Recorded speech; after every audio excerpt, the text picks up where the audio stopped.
ladies and gentlemen, the story you are about to hear is true. The names have been changed to protect the innocent. Dragnet.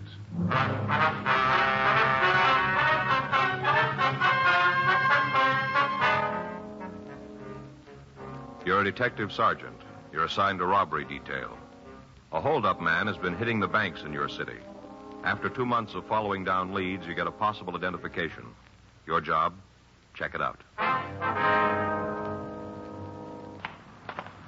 It was Thursday, July 25th. It was warm in Los Angeles. We were working the day watch out of robbery detail. My partner's Frank Smith. The boss is Chief of Detectives Thad Brown. My name's Friday. We were on our way out from the office, and it was 10:42 a.m. when we got to 896 Duane Street. Front door. I'll get it again. Guess there's nobody home, huh? Yeah. You see in that window? No, can't see anybody moving around in there. Now, let's try the back. Right. Around this way. Uh-huh. Hey, sure pretty, isn't it, Joe? What's that? Rose tree there, Bella Portugal. Sure pretty. What? Faye's got one started out by the back fence. Isn't that big, but we got roses on it already. What'd you call it? One of those Bella Portugal rose trees. Oh, I'll pick a couple for you. Bring them in the office. well, thanks, Frank. I don't know what I'd do with them, do you? Well, you can give them to Ann. She'd like them. Yeah. I get it. See anybody? No, looks like there's someone on the lawn chair over there, doesn't it? Huh. Miss Clark? Yes, who is it? Yeah, come on. You Miss Viola Clark? That's right. Police officers, Miss Clark. This is Frank Smith. My name's Friday. Well, how do you do? How you do, ma'am? What can I do for you? We'd like to ask you a few questions. About Louis? Yes, ma'am. Well, would you mind talking inside? I'd rather the neighbors didn't know all my business. All right, fine. We can talk in there without anybody hearing. Yes, ma'am. Sure, a beautiful morning. Hot. Mm-hmm. We're planning a little trip down to the desert this weekend. Get some rest and a little sun. Yes, ma'am. Trying to get a tan before then. Mm-hmm. Look, come on in. Thank you. Just go on through the kitchen. We can talk in the dining room. All right, thank you. I just feel funny going to a place where there's a swimming pool and sitting there without a tan, don't you? Yes, ma'am. Well, I do anyway. It makes me feel self-conscious like. I see, ma'am. Well, just go on in and sit down. I'll get us something cold to drink. No, that's all right, Miss Clark. Thank you. Oh, how about you, Mr. Smith? No, ma'am. Well, I'm going to have something. Bill, that's my husband, brought me a case of that new kind of drink, you know, without any calories. Yes, ma'am. All kinds of flavors, supposed to be for people who are supposed to reduce. Of course, I don't really need it, just that Bill bought it and all. Mm-hmm. Sit down. Thank you. Now, what was it about Louis? He's your brother, is that right? Well, yes, actually, he's my half-brother. You see, his father died and our mother remarried. I see. He's my half-brother. When'd you see him last? Oh, let's see. I guess it was before the trouble. That'd make it about 10 years ago. Mm-hmm. You heard anything from him since? Oh, a couple of times. Different people have told me they saw Louis. Always sent his best. But you haven't talked to him, huh? Well, no, not in 10 years. Would you excuse me a minute? I forgot the bottle opener. Yes, ma'am. When Louis got into trouble, we sort of stopped seeing each other. I tried to write to him when he was in prison, little talky-talk letter, but they just seemed to separate us more. What was that again, ma'am? I didn't hear you. I said that I tried to write to him when he was in prison. Sort of a talky-talk letter, but, well, they just seemed to separate us more. I see. Did you see him when he was in prison? Oh, no, it was during the war, and I was pretty busy with other things. Uh-huh.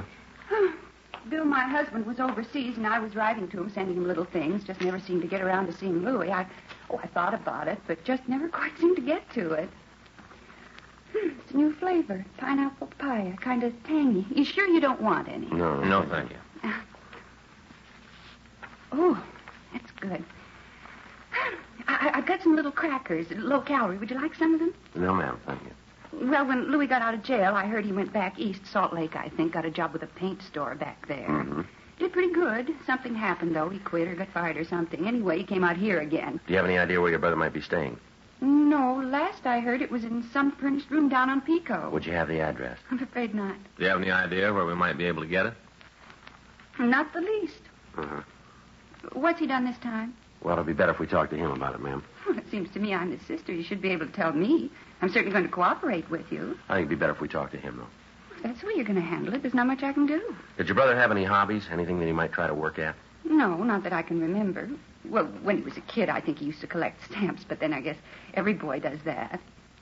Mostly, though, he used to read a lot. Always had his nose in a book. Mm-hmm. Had a big collection of those books you could buy in the 5 and dime. You know, the little thick ones. Yeah, I think I know what you mean. I guess he had just about everyone that was ever published. There was a big thing with the kids in the neighborhood. Well, Louis had about 100, all different stories. He built a case for them out in the garage out of apple boxes. I remember that, out in the garage. Yes, ma'am. Had a library going, little cards and everything. Charged the kids 2 cents to read the book. Real going business. Mm-hmm. Oh, he was a funny kid. Always trying to figure out how to get somebody else to do the work for him. He'd say that if he had his way, he'd get what he wanted without really working for it. Wonder if being in jail made him change. If he still feels like that. What's that? That he can live the easy way. He's still trying.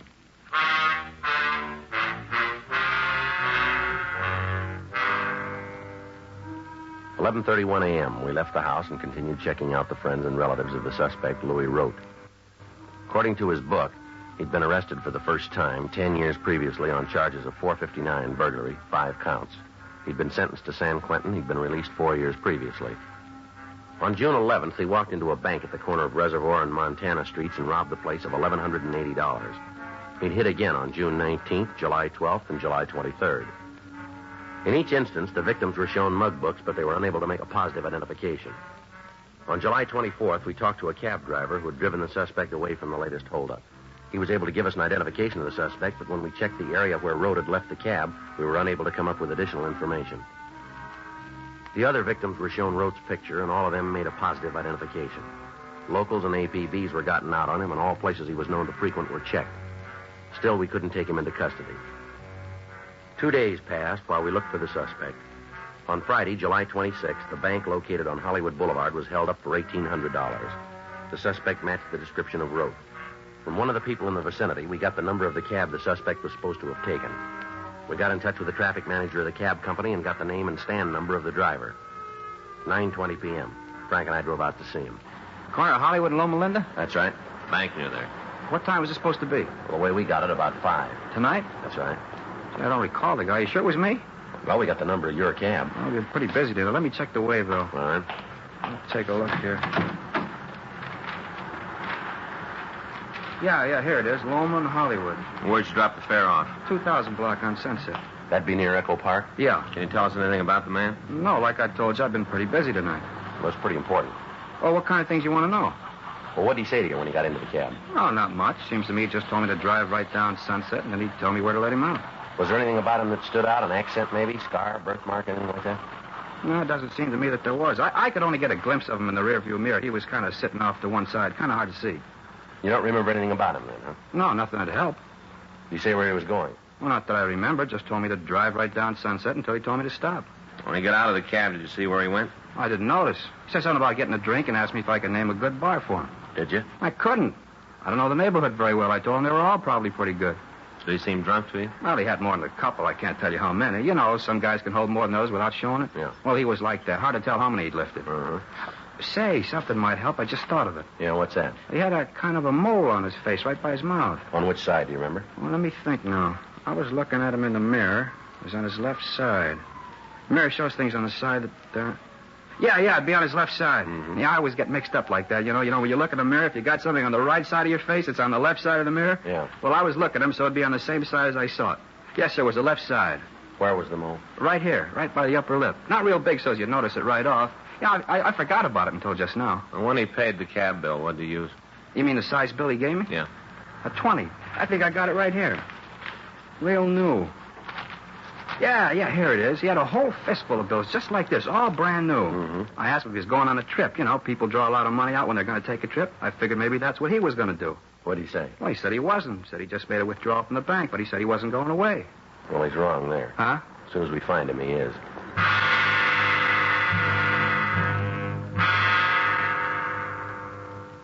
The cab driver identified Rote's mug shot, and at 10:08 p.m., Frank and I drove over to the 2000 block on Sunset Boulevard. We checked at several bars, but we were unable to find the suspect.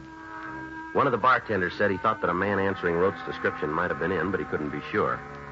In each of the places, we left our card, and we asked the owner or the bartender to notify us if the suspect should come in. 12:26 a.m., Frank and I checked back into the office. You want to check the book? I'll sign us out. All right. Anything? Yeah, you got a message here from Faye. Yeah? She wants you to stop by the drugstore and pick up a refilled prescription for the baby. Oh, it says she's already called him. You just have to pick it up. Oh. Well, that blows the coffee, huh? Well, I ought to get home anyway. I'd like to get a good night's sleep. All right. See you in the morning, old buddy. All right. You gonna have breakfast at home? I don't know if Faye was up half the night with the kids. Might be better if I'd let her sleep. Well, why don't you meet me at that dairy place? Good deal. About 7, huh? That'll be fine with me. All right. Go on ahead. I'll get the lights. Good. No, hold on. I'll get it. Robbery, Friday. Yes, sir? No, sir. We're the ones. How long ago was that? I see. Right away. What do you got? Bar out on Sunset. Yeah. Suspects there now, tearing the place up.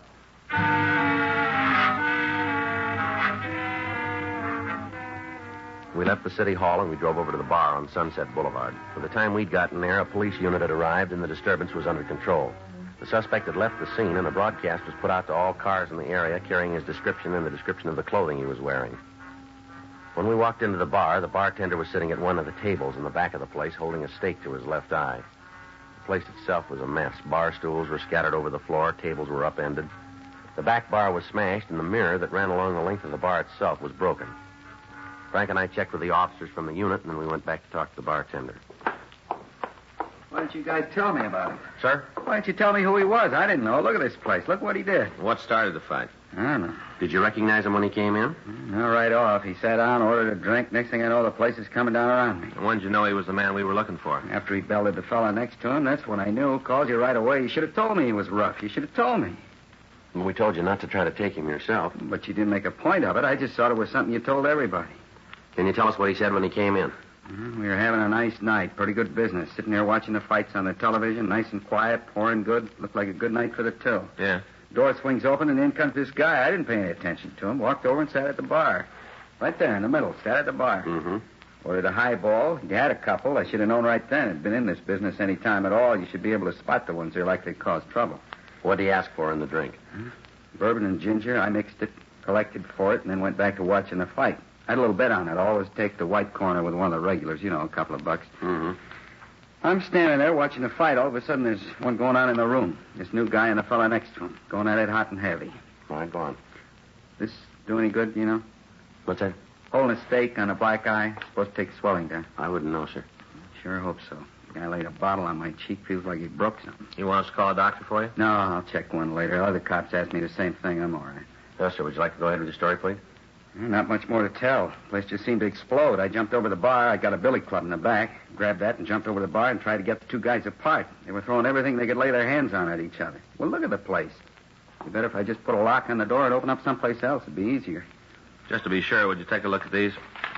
Just the man who caused the fight. Wait a minute. I can't see too good. Yeah, that's him. You're pretty sure, eh? Yeah, Louis Rote. That's the fella. This afternoon when we talked to you, you said you didn't know him. It didn't make much of an impression then. When I saw him in person, I remembered. Well, he was in here earlier then. Yeah, same guy. Did you hear him say anything at all that might help us find him? No, but you ought to talk to the guy you had the fight with. Yeah? He went to school with Rote.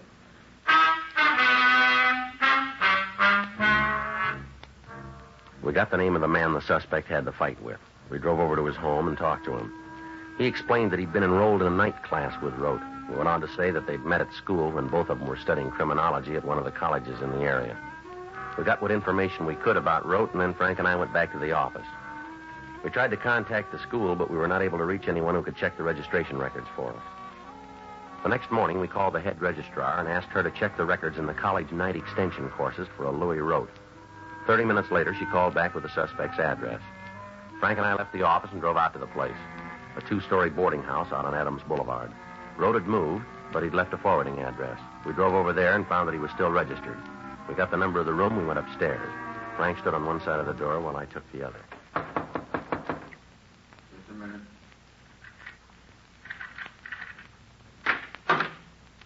Yeah? You Louis Rote? Yeah, what do you want? Police officers, you're under arrest. For what? Suspicion of robbery?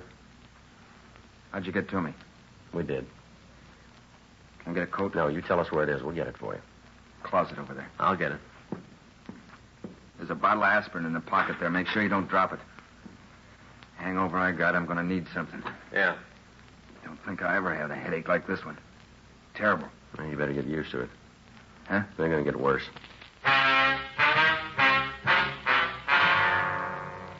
A show-up was arranged, and all of the victims of the holdups were present. They all gave positive identifications of Louis Rote as the man who'd held them up. A complaint was issued by the district attorney's office, and on the following Friday, August 2nd, a preliminary hearing was held in Division 34 of Municipal Court. Rote was bound over for the charges filed against him. September 2nd at 10 a.m., the suspect pled guilty to robbery in the first degree, 2 counts. Rote asked for immediate sentence, and the judge complied with the request. He was sent to San Quentin, where he went through the clinic. On recommendation of the authorities at the prison, the board ordered him sent to the penitentiary at Chino, California. 7 months had passed since his arrest, and from what we heard, Rote was a model prisoner. During that time, we cleaned up a string of loan company holdups, and Frank's children had gone through the chicken pox and several types of virus. On Sunday, February 23rd, Frank and I were in the office trying to catch up on the detail work. You got the L.A. number on Lawrence Pachetti? Yeah, wait a minute. Here you are. 168947. 68947. You sure a mean one. Yeah. Terrible what he did to that kid, isn't it? Oh, man. Robbery Friday. Yeah, Savage. Mm-hmm. When did it happen? No. We know how he did it? All right, we'll check into it right away. No. Send it down, will you? Right. Bye. Teletype in from Chino. Yeah? Rote just broke out of jail.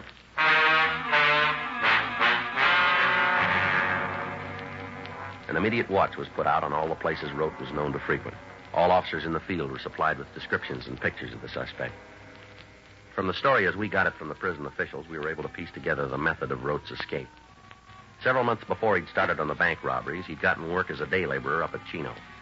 He'd managed to bury a gun and several $100s in a watertight container in the prison grounds. On his arrival at the prison, he'd waited for the right moment, and then he dug up the weapon and the money and made a break. He'd picked Sunday, a day when the prison grounds are crowded with visitors. Fortunately, there'd been no one hurt when Rote had escaped. However, we knew he was armed and he was to be considered dangerous. 2 days after his escape, a man answering his description held up a grocery store. From the clerk, we obtained a positive identification of Rote. The next day, he hit again. This time, he beat one of the clerks in the store when the man refused to open the cash register. Additional information was forwarded to all law enforcement agencies throughout the area. Rote's picture was carried on the police television show, and the daily newspapers cooperated and carried his likeness and description. Calls began to come into the complaint board from people who thought they'd seen the suspect. In each instance, the information was checked out, and several of the reports appeared authentic. On Wednesday, March 4th, we got a call from Calvin Niles, the bartender who'd given us the original information on Rote. Frank and I drove out to see him. I tried to hold him here, tried my darndest, but he wouldn't go for it. Mm-hmm. Did you talk to him at all? Yeah, I had a couple of words. What about? Mainly about the fight he had before he got him. You know, when he broke up the place? Mm-hmm. Talked about that. He said he was sorry about it. Told me the other fellow caused it. Mm-hmm. Said he'd like to be able to pay for it, but he didn't have the money. I thought he was going to hit me up for a loan. The way he acted and all. Thought sure he wanted to make a touch. Did he say anything at all about where he was staying? Not a word. Didn't give you any indication Nope. at all? Was he driving a car? Not that I could see. When he walked out, I went over to the door to see if I could spot anything, but by the time I got out from behind the bar, he disappeared. Is there a cab stand around here? A couple of blocks up the street. Think he might have taken a taxi? We'll check it. I don't think he could have gotten that far in the time it took me to get to the door. I can see that far, and I didn't see him. Mm-hmm. I don't think he took a taxi. Did he come in alone? As far as I could tell, he came in, sat down, ordered a highball, drank it up and left. I don't think he was here more than 5 minutes, all told. But you're pretty sure there wasn't anybody with him, are you? Yeah, I had been. I'd have seen him. Did he look like he was going to meet anybody here? Not especially. Give you any reason for coming in? Not right out, he didn't. How do you mean? Lucky I did it now, I guess. I didn't plan it that way. What's that? I told you I thought he wanted to make a touch. Yeah. I told him I'd just taken the money to the bank, dropped it in the night depository, said I'd cleaned the place out. He left right after that? Yeah, finished up his drink and walked out. Sure got a lot of nerve, if you ask me. What do you mean? Well, he comes in the place once, breaks it up, then comes back to try to hold it up.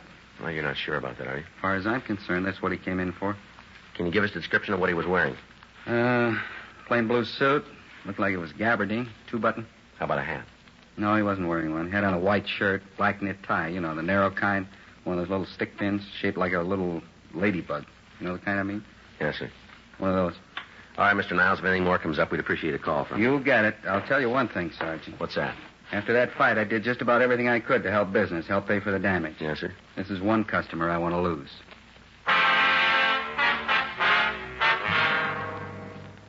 For the next 2 days, the search for the suspect went on. Roaming houses where he might have been staying were checked. Friends and relatives were interrogated. Al Gayton down in San Diego was notified, and he alerted the authorities at the border in the event Rote tried to escape into Mexico. In the meantime, a rolling stakeout was set up in the area where the thief had been hitting. 2 more days passed without activity. On Monday, March 9th, Frank and I were in Unit 1K80, cruising on West Pico. Sure is a quiet night. Yeah. Be glad when it's over. I'll get home and hit the sack. How you coming with the books? Huh? What do you mean for the sergeant exam? Yeah. Oh, pretty good. All units, attention, all units. A 211 has just occurred at the grocery store at the corner of Pico Boulevard and Ottawa Street. Unit 1R13, handle the call, code 3. Better hit it. Yeah. Attention, all units. A 211 has just occurred at the grocery store at the corner of Pico Boulevard and Ottawa Street. Unit 1R13, handle the call, code 3. 1K80 to Control 1. Control 1 to 1K80, go ahead. Code 6 at Pico Boulevard and Ottawa Street. Control 1 to 1K80, roger, KMA 367. Attention, all units. Attention, all units. Be on the lookout for the following described suspect wanted in connection with 211 at grocery store at Pico Boulevard and Ottawa Street. Suspect described as WMA, 40 or 50 years, 5 feet 8 and 1/2, 150 to 155, medium build, gray hair. Suspect was wearing a dark blue suit, no hat, white shirt, black tie, and black shoes. Suspect has a mole on the left side of his face, just above the mouth. He is carrying a large blue steel revolver, Western type. Suspect believed to be driving a 1952 Chrysler sedan, dark in color, license number unknown. Vehicle has a damaged left rear fender. Use caution. Suspect is considered dangerous. KMA 367. Sounds like road, doesn't it? Yeah. Hang on. Here's Pico. The car that just passed us. Yeah? Dark Chrysler sedan, dented left fender. You better check it. Right. Hold it. It's taken off. You better lean on it. Doesn't look like he's gonna stop. Watch it, Frank. The streetcar. It's a close one. As long as they don't come any closer, huh? You see him? Yeah, up ahead. You gonna try a shot at him? No, we can't. There's too many people around. We're pulling up. All right, hold it steady. Pull over. Police officer. He doesn't act like he hears you. It's road, all right. Yeah. Try to cut him off. All right, come on, road. Pull over. Nothing. All right, cut him off. Right. Hang on.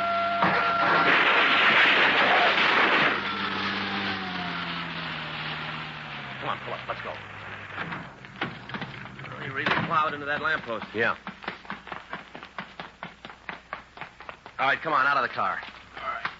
Getting out. Getting out. See, I got my hands up in the air. Doing like you All right, say. come on, move it. There. Come on, put your hands in the car here. Yeah. Lean on it. I'll check it. Yeah. Here's the gun, Joe. All right. Come on, Rob. Get your hands behind you. Yeah. All right, let's go. About my car. We'll take care of it. You're not going to just leave it there, are you? I wouldn't worry about it. Huh? You're not going to be driving it for a while.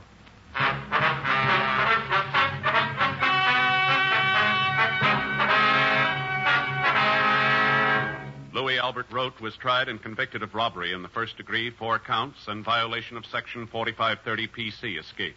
Robbery in the first degree is punishable by imprisonment in the state penitentiary for a period of not less than 5 years. Escape from a state prison is punishable by imprisonment for a period of not less than 1 year. Said second term of imprisonment to commence from the time the prisoner would otherwise have been discharged from said prison.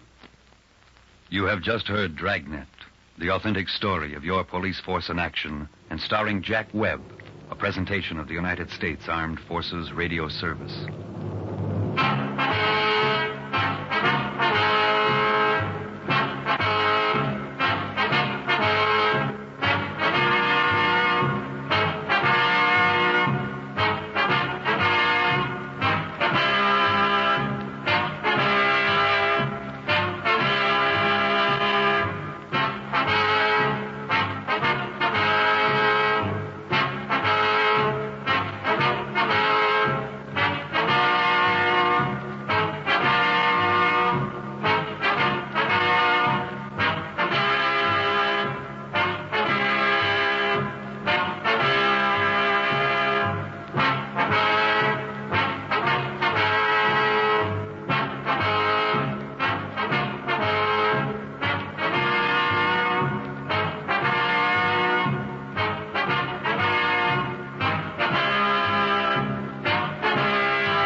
Ladies and gentlemen, the story you're about to hear is true.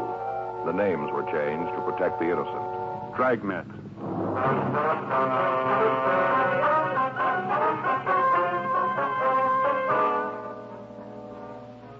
You're a detective sergeant. You're assigned to auto theft detail. You receive a report that a circus truck has been broken into. Several of the animals are missing. Some of them are dangerous. Your job, find them. It was Monday, May 12th. It was cold in Los Angeles. We were working the day watch out of auto theft detail. My partner's Frank Smith. The boss is Chief of Detectives Thad Brown. My name's Friday. I was on my way back for Superior Court, and it was 11:46 a.m. when I got to room 40. Auto theft. Hi. How'd it go? Well, his lawyer's got a continuance. Yeah, how come? I don't know. New evidence they want to introduce. What's the DA's office say? Well, there's nothing they can say. It comes under the heading of due process, you know. Yeah. You think you're going to nail him? Alex thinks so. The guy's admitted his guilt. Now he's claiming confession is a lot of bunk. Says we got it out of him by force. Where now? Prove he did it without the confession, I guess. Shouldn't be too hard. We got all the evidence. We get the chance to lay it out for the jury. Yeah. When do you go back? Let's see. Set it off for a week, I guess, yeah. Anything come in? No, not big. Excuse me. Yes, sir. Something we can do for you? I'd like to report something stolen. All right, sir. Just come on in. Sure get service around here. All right, sir. Now, what kind of a car was it? Ain't no car. Beg pardon? No car stolen. Stuff in the car. All right. What was it? Well, it wasn't really a car anyway. A truck. That's where they stole it from, a truck. All right. If you'll give us a description. As far as I know, they might not have stolen it anyway. Might just open it and let them all out. Yes, sir. Well, the sooner we get this report filled out, the faster we can start looking for the stolen merchandise. Yeah. Should have thought of that myself. Should have. All right, sir. Now, what's your name? Clarence Havill. Havill. No R. Most people put an R in it. Havill. It ain't. It's Havill. Where'd the theft take place? Corner Fountain, de Longprix. Right on the corner there. Just south of the red zone on Fountain. All right, sir. What was taken? You see, I got this call from one of the drivers who works for my brother and me. Drives one of our trucks. Called and said the machine broke down. Wanted me to bring another tractor over. Well, we can get to all that later, Mr. Havill. Now, what were the stolen articles? Animals. Sir? Animals from our carnival. What kind of animals? Oh, a couple of monkeys, Cody Mundy, 2 raccoons. All right, sir. Anything else? Yeah, here comes the bad part. This is what I was afraid of. What's that, sir? It's the reason I waited so long to report it. I thought maybe he'd turn up. What's that, sir? A black panther. We got a description of the animals, and the local broadcaster's gotten out on them immediately. 12:18 p.m. We continued to talk to Clarence Havill. Friday night. That's when it happened. What time Friday night? About 7:05 or 7:10, right after the fights went on. That's when the phone rang. I see. I was kind of sore about being interrupted when the fights is on. Always watch them. Most of my friends know not to call me then. Yes, sir. Well, anyway, the phone rang. I got up and went over to answer it. It was Bert. Who was Bert? Bert Newell. He's a driver. Oh, I see. Said he had a breakdown at Fountain de Longprix. Asked me if I had an extra tractor. Happens I did. Uh-huh. Bert asked me to bring it over. Said he wanted to use it to get the show to Nevada. So you drove over then, huh? Not right away. How's that? Well, it looked like the fight wasn't going to last much longer, and I wanted to see the finish of it.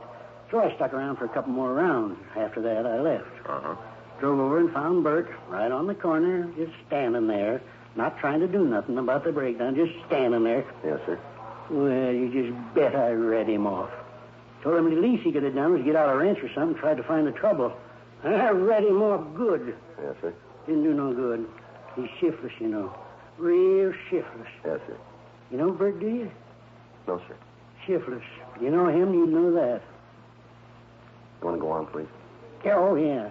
Well, we got the trailer unhitched and the tractor hooked up. Only took a couple of minutes and got it done, and Bert took off. Where was he going, you know? Over to Nevada. Going to play a show there. Overton. Going to play a show there. Yes, sir. Right by Lake Mead, Overton. Yes, sir. When did you find out the animals were missing? When I got the wire from my brother. That's when I got the first inkling. When was that? Last night, the company phoned me about, I guess it was about 8:30. I see. You have the telegram? No, I told you they phoned it. What did it say? Just the animals are gone from my brother. Said that the animals were in on the truck when they got to Overton. Uh-huh. Told me about how the locks on a couple of the cages was busted and smashed and the animals was gone. Well, now, sir, is it possible that the cages might have been broken into some other place than Los Angeles? Might be, yes, might be. Ain't likely. Well, why do you say that? Only reason I know of, because it ain't likely. Not only that, I got proof of it. How do you mean, sir? Well, as soon as I got the wire, I went down to Fountain de Longcree. Went right there and looked around. Uh-huh. Figured I might as well go down there and look around. I might find something, you know. Took a big 4-cell flash, went down the corner. Yes, sir. Yeah, I was right. That's where it happened. Yeah, that's where they got away. Found the spoor, you know. I beg your pardon? Spoor. Tracks. Found them all over the place. Oh, I see. Of the panther? No, raccoons. Oh, I see. Not only that, I found something else. Yes, sir. Monkeys. Found them, too. Well, where were they? Phone pole right up on the top, just sitting there shivering. They kind of little, you know. Get real cold easy. We have them around the place. They wear little sweaters. Get chilly real easy. How about the rest of the animals? You see any sign of them? No, I went over to a little store near there and got a head of lettuce. 17 cents. Took it back to the phone pole, showed it to Caesar and Salome. Oh, they love lettuce. Is that the monkeys? Yeah, marmosets, white-eared. Love lettuce. They came right down then, did they? Yeah, right down. The pole slithered right for the lettuce. Yeah, they were scared stiff. Being up there on that pole all night, should have had their sweaters. What about the other animals? Not a sign of them. Just the spoor of the raccoons. Haven't got the slightest idea where they might have gone. No real problem, no, not them. How do you mean? Easy to replace. Just go up in the Hollywood Hills, lots of them there. Run all over the place, upsetting garbage cans. Imagine some of the people would be glad to have me come up there and take them away. Raccoons ain't no problem. Well, Mr. Havel, what about the panther? Well, he's a problem. Yes, sir. Can you give us a description of the animal? He's black. Yes, sir. Like the inside of a well, jet black. Even blacker than that ink they're talking about. Mm-hmm. About 7 feet long. Oh, easy that. Yes, sir. That's counting the tail. 7 feet. Anything else about him that we should know? No, just a plain black panther, nothing special. Is he dangerous? Well, not unless he meets somebody. Dandy's got a temper. That's the name of the animal, is it, Dante? Yeah, naming that because he's blacker than the pits of the inferno. Dandy. You're pretty sure he got out of that truck when the monkeys did, huh? Well, I ain't going to give you no written guarantee, but I'm sure of it. All right, sir. We'll start looking for him right away. Mr. Havel, where were these animals coming from? Winter quarters. The Standard Overton is going to be our first, just starting the season. Mm-hmm. Well, is there anything else you can tell us that'll make it easier to find the panther? No, not a thing. Just be careful, that's all. Don't hurt him. He's really as gentle as a kitten when you get to know him, like a big overgrown cat. Gentle. Yes, sir. That's something Clyde didn't understand. Who's Clyde, sir? My brother, Clyde. Oh, I see. He didn't like Dandy. Didn't understand him. That's what caused the trouble. What was that? Last winter, Clyde came to see the show, tell me about the bookings. Yes, sir. We discussed about how the best way to exhibit Dandy would be, and Clyde got too close to the cage. Yeah. Dandy almost killed him.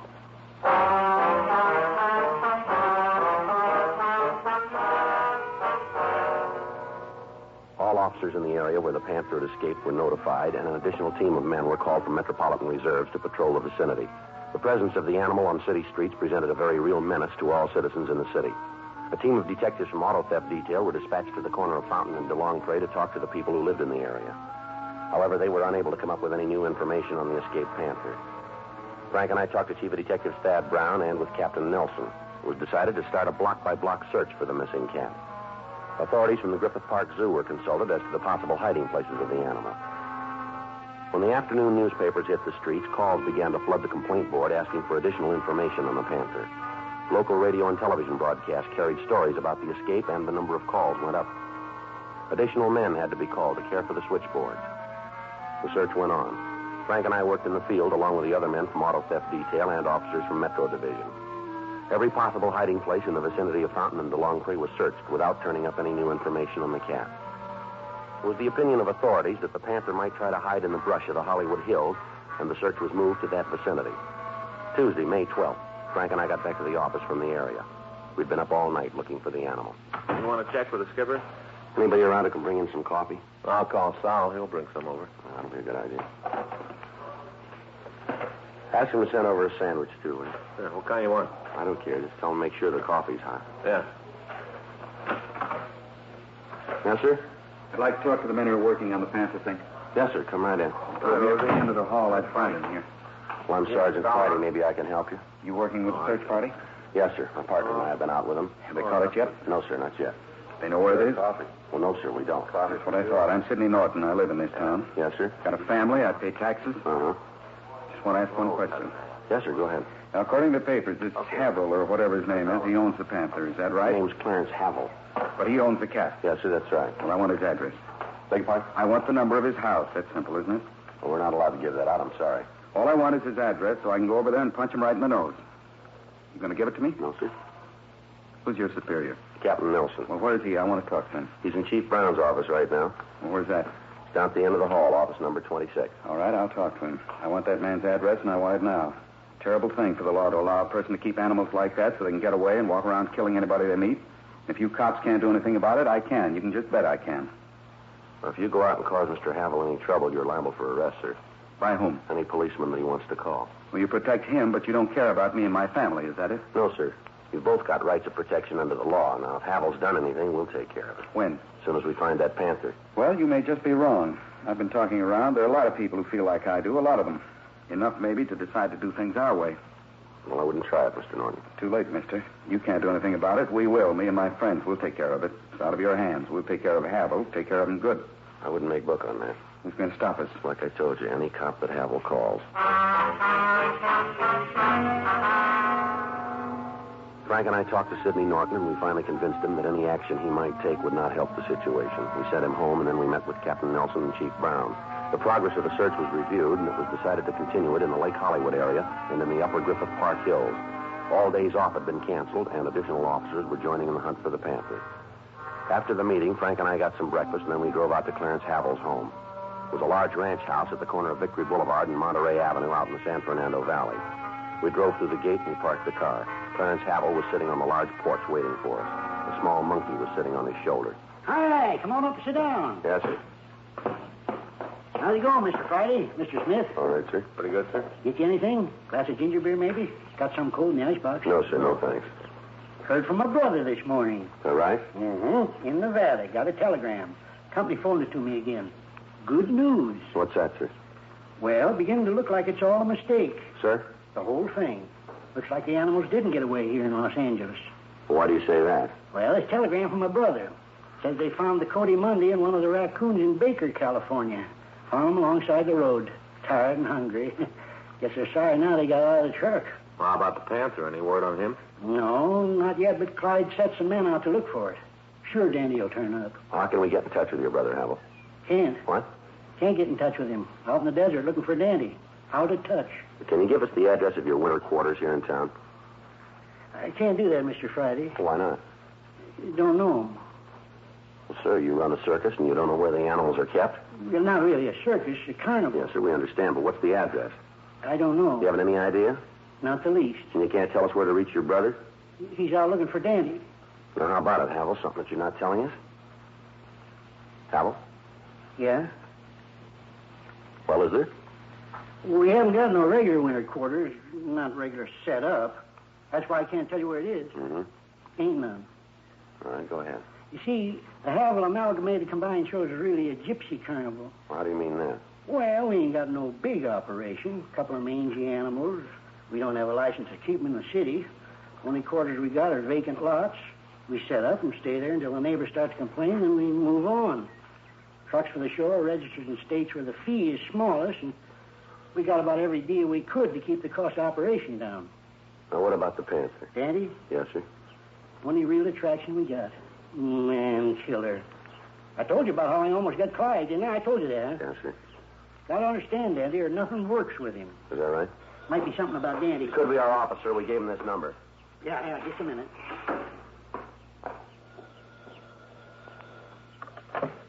Hello? Yeah, this is his number. Huh? Yeah, just a minute. It's for you, Mr. Friday, your office. Thank you. Thank you very much. No trouble at all. Like to do what I can. Yes, sir. Friday. Yes, Skipper. That's right. Well, you want to give me that address? Well, it checked out, did it? Uh-huh. No, we'll get right over. Frank, let's go. Good news? Well, we're not sure yet. Huh? They say they found the panther.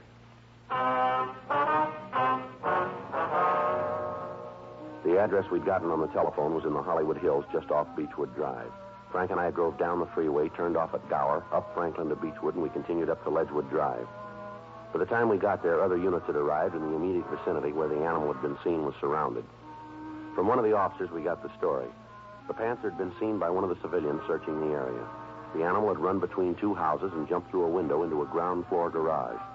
We checked the house, but we found that the occupants were not there. Because of the danger of the panther's presence and the difficulty of taking it alive, it was decided to try to shoot it. The officers involved in the search were armed with large caliber weapons. Frank and I took 2 sawed-off shotguns, and we approached the door leading to the garage. Who's covering the window? Mac. All right. I'll hit the door. Stand back. We'll try to see what's inside. Okay. I can't see anything from the window. Yeah, might be behind those boxes at the rear there. Yeah. You all set? Yep. Now.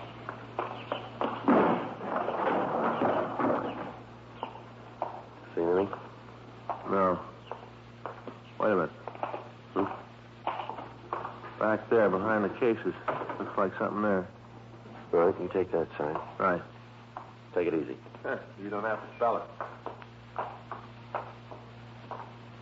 Hi, Frank. Right from where you are, can you tip those boxes over there? Yeah, I think so. Well, let's try it. Maybe it'll drive them out in the open. All right.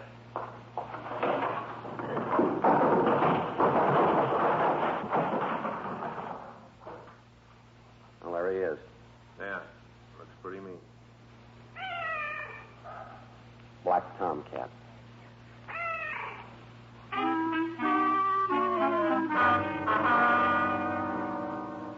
The event was similar to several that had happened during the hunt for the Black Panther. During the 20-odd hours we'd been looking for the animal, there had been several reports that seemed authentic enough to be checked out. All of them turned out to be false. By this time, there were over 300 officers engaged in the search. Frank and I went back to the office and put in a call to the telegraph company in an effort to find Clyde Havel. They checked through their files, but they were unable to find any record of any wires. We then put in a call to the California-Nevada border station in an attempt to get information. Yes, sir, that's right. Havel Amalgamated Combined Shows. What? Sorry. A, V Victor, I, L, L. Havel. Mm-hmm. Well, from what we got, it should have come through Saturday the 13th. No, it might have been Sunday the 14th. You pretty sure about that, are you? Was it possible? All right, I understand. Okay, thank you. If anything turns up, will you call us? Friday, extension 2507. That's auto theft detail. Right. Thanks again. Bye. How about it? They got a record of the show going through? They never heard of it.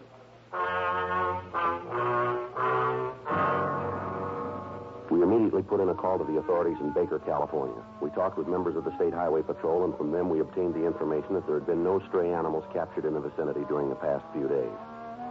The conversation with them lengthened the possibility that the story we'd gotten from Clarence Havel was a lie. We checked his house, but Havel wasn't there. From his neighbors, we obtained the name of his sister. 6:10 p.m. We drove out to the address, a 2-family stucco duplex. We rang the bell and we waited. Yes, Miss Havel? that's right. What is it you want? We're police officers. Frank Smith. My name's Friday. Hello. How do you do, ma'am? What is it you want? We'd like to talk to you about your brother. Clyde? No, ma'am. Clarence. Mr. Friday, I've done what I can for him. If he's in trouble again, he's just going to have to go it alone. What if we could talk inside? Well, come on in. Thank you very much. What's he done this time? Beg your pardon? What's my brother done this time? Does your brother own a circus? Is this a joke? No, ma'am. It's pretty serious, does he? Sure. Big one. Havel's Amalgamated and Combined Shows. Travels all over the country. Animals, concessions. Even got a man-eating Black Panther. Yes, ma'am. That's one of the things we want to find out about. Dandy? You know the animal, do you? Oh, Clarence's friends do. Talks about him all the time. You know where the circus is right now? Same place it's always been. Ma'am? Never been any place else. Yeah? In Clarence's head.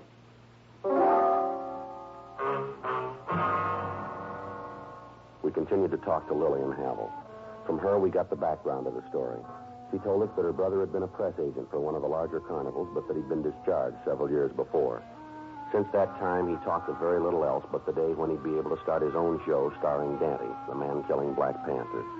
She went on to tell us that he'd spent most of his time in the hills of the San Fernando Valley trapping small animals, preparing for the first tour of the carnival. We called the office and notified them. The search for the Black Panther was called off. 8:46 p.m. We left the duplex and we drove out the freeway to the valley. When we got to Havel's, he was sitting on the front porch reading. The monkey was still on his shoulder. Hi there. Come back, huh? Yes, sir. Found Andy yet? Sure hope you come up with him. I hate to lose the main attraction.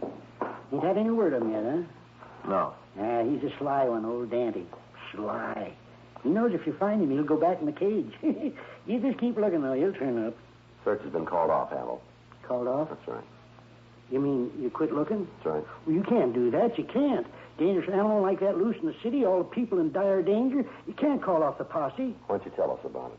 What do you mean? All right, Havel. Tell us why you did it. Huh? Why'd you report the Panther being gone? 'Cause you was. Wanted to save all the people from dire danger. Why don't you tell us the truth? Huh? We've checked your story. It's a pack of lies, you know it. Now, just a minute. Ain't no man that says I tell lies. No man. You say you got 2 telegrams from your brother, is that right? Yeah, from Clyde. Well, we checked with the telegraph company. We've got no record of any such messages. Hey, it's a big company. They might have lost them. No, I don't think they lost them. Might have. You told us the carnival truck went into Nevada, didn't you? Is that right? Yeah. Well, we checked at the border. They don't know anything about the show. Well, a lot of roads into Nevada. Maybe you called the wrong station. Well, we talked to the right one. Big truck, red and yellow, Havel's combined amalgamated shows, letters about this big on the side, yellow letters, got a picture of Dandy on the side. Mean you can almost count his teeth. You told us the truck was registered in your name. DMV has no record of it. Must be some mistake. It's got to be wrong. We talked to your sister. She tells us you don't have any kind of a show. Lillian said that? That's what she said. You here, too? Yes, sir. Lillian told you I didn't have no show? Lillian told you that? Want to get your coat, Hal? Huh? A little cold out tonight. You might need a coat. We going someplace? Yes, sir. We're going to have to take you downtown. Why? Well, you've had half the city on a wild goose chase here. Caused a lot of people a lot of work. Turns out there was no reason for it. We're trying to find out why you did it. Why? Yes, sir. You ever wanted anything bad, Sergeant? What? You ever wanted something so bad you'd almost taste it? Get to a point where you think about it so much, pretty soon it don't come over like a dream anymore. It's real. Honest and true real. You ever want anything like that? I wouldn't know. Well, that's the way it was with Havel's amalgamated combined shows. That's the way it was. I was weaned on sawdust. Been around it all my life. The animals, sideshows, the alley, all of it. Been my whole life. When I left, it just seemed like I jumped into a big hole that didn't have no bottom. Wasn't anything to hang on to. Nothing to tie down to, you know? Mm-hmm. Always I had in the back of my head that I could do it again. I was a good publicity man. Good one. Used to pack the main. Never no trouble getting the people in when I was there. When I left, I knew I'd be back. I knew it with my own show. Havel's amalgamated combined shows, the biggest in the world. I guess I just got so I believed it too much and lost the line between what's real and what I was dreaming. Mm-hmm. Knew it this morning when you was out here. Remembered and tried to stop you from going on with it. Tried, and then there was that phone call where they'd found Daddy. Didn't seem right to stop things then. It didn't seem right. All right. You want to get your coat? Yeah. Are you going to take me downtown in the police car? That's right. Going to use a siren? The what, sir? Siren. There's no reason for any siren. Suppose not. Used to have sirens when I come to town. Me and the chief of police ride down the street, siren going. Everybody knew I was in town. Big to-do. Everybody knew I was there. Things have sure changed. Not very much. Yeah, things have changed. People used to know I was in town. They still do.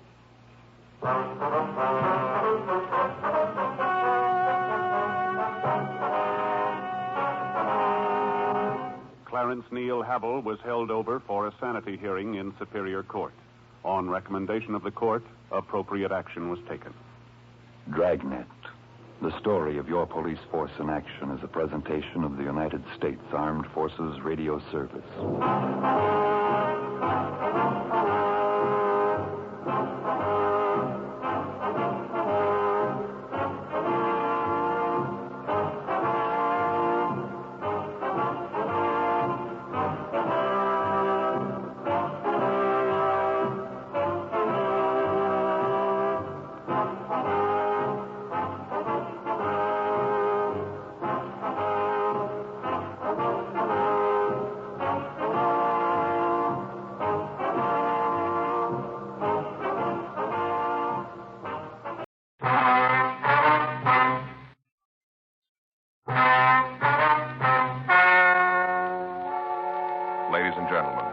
The story you are about to hear is true. The names have been changed to protect the innocent. Dragnet.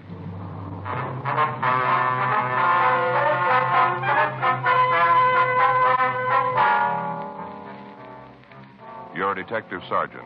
You're assigned a narcotics detail. The body of a man has been found in a public park lake. Physical evidence indicates he was killed by narcotics. Your job? Check it out.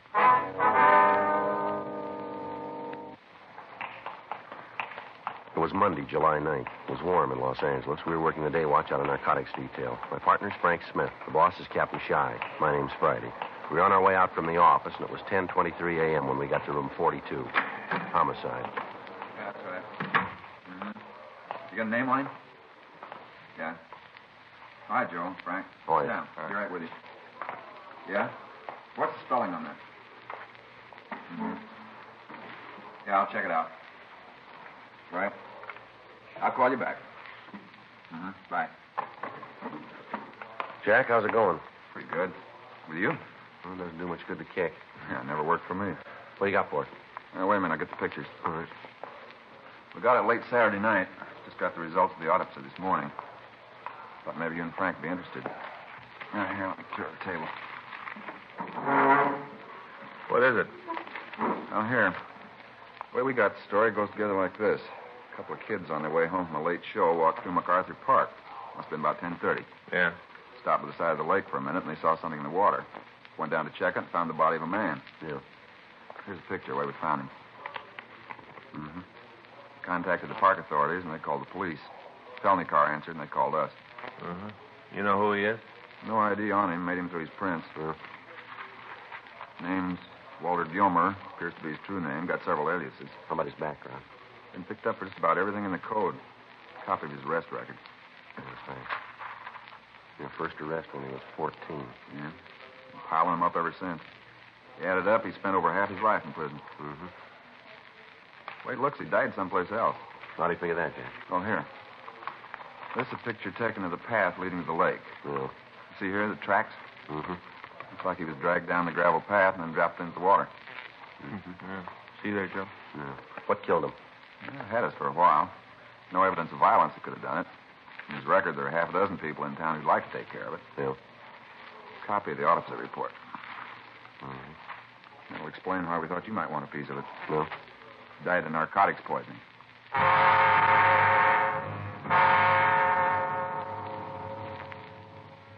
We went over the dead man's effects without coming up with any additional information.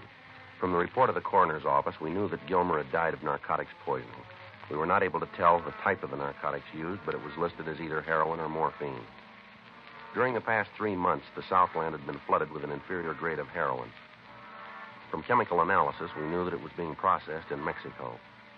We'd been in touch with Mexican authorities, but in spite of our joint activities, the drug continued to cross the border and it continued to be circulated. Arrests of mules and pushers had been made. Suspects had been interrogated, and all other leads had been checked out, but we were still unable to come up with the key people in the operation. The death of Walter Gilmer gave us a possible lead. We couldn't be sure that he died of the low-grade drug, but it was worth looking into. Working with Sergeants Jack McCready and Danny Galindo of Homicide Detail, we pulled Gilmer's package and we went over all of the available information on him. We made out a list of his known friends and his associates. All of the places he was known to frequent were checked. For the next 2 days, anyone who had been seen in Gilmer's company was talked to.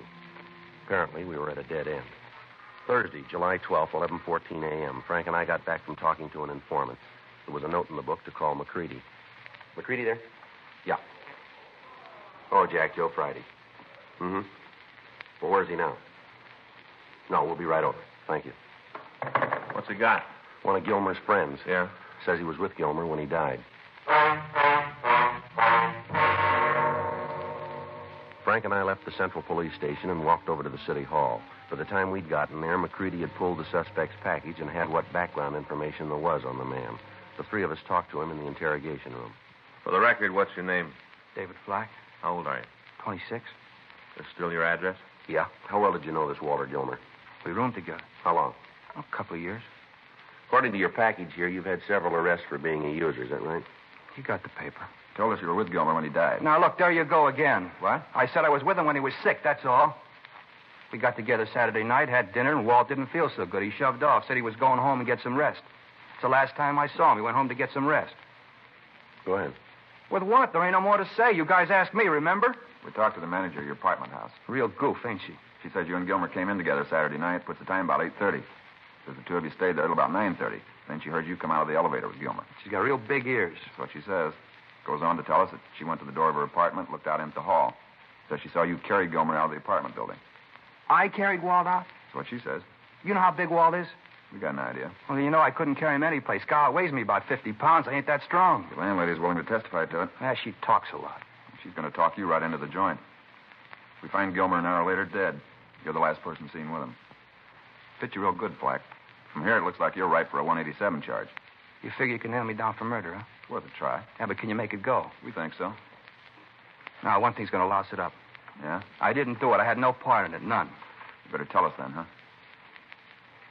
If I give it to you, it'll make a difference? Depends on the words. Go ahead. Where do I start? The beginning will do. Yeah.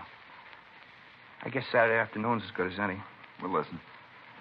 Old Walt got himself a new connection, said it was a good one. For heroin? Yeah.